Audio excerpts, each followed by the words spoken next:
Conquering phrasal verbs. Identify and master. Hello everyone, and welcome back to our English learning journey. Today, we're going to tackle an intriguing, yet sometimes challenging, part of the English language, phrasal verbs. More specifically, we'll focus on identifying phrasal verbs in sentences. Buckle up, and let's dive in. First things first, what is a phrasal verb? It is a verb that's combined with an adverb or a preposition, or sometimes both.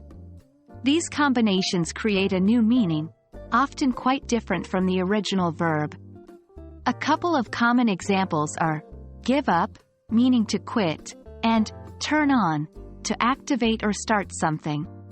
Remember, it's the combination of the words that create the unique meaning.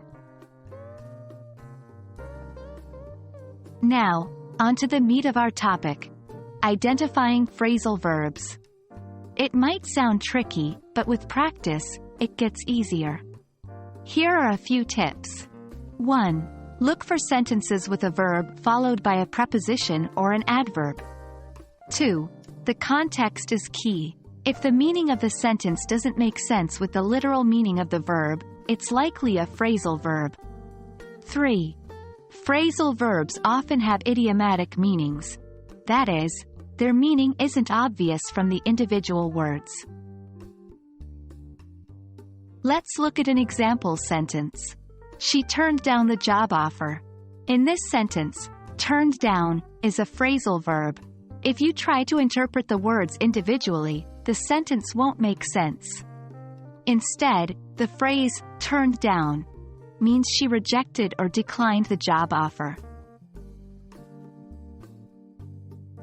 The best way to get comfortable with phrasal verbs is through practice.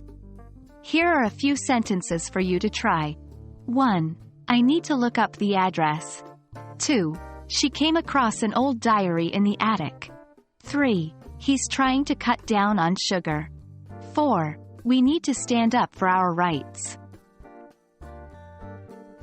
For each sentence, identify the phrasal verb and try to figure out its meaning from the context. Pause the video here, and when you're ready, resume to check your answers. Insert pause. Great! Now, let's review the answers.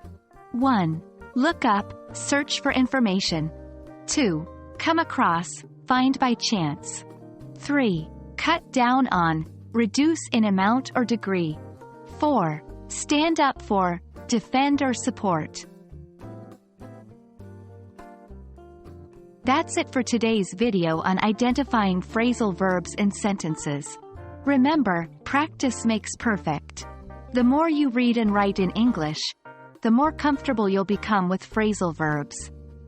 Don't hesitate to rewatch this video if you need to, and keep practicing with other resources too. Happy learning, and we'll see you in our next video.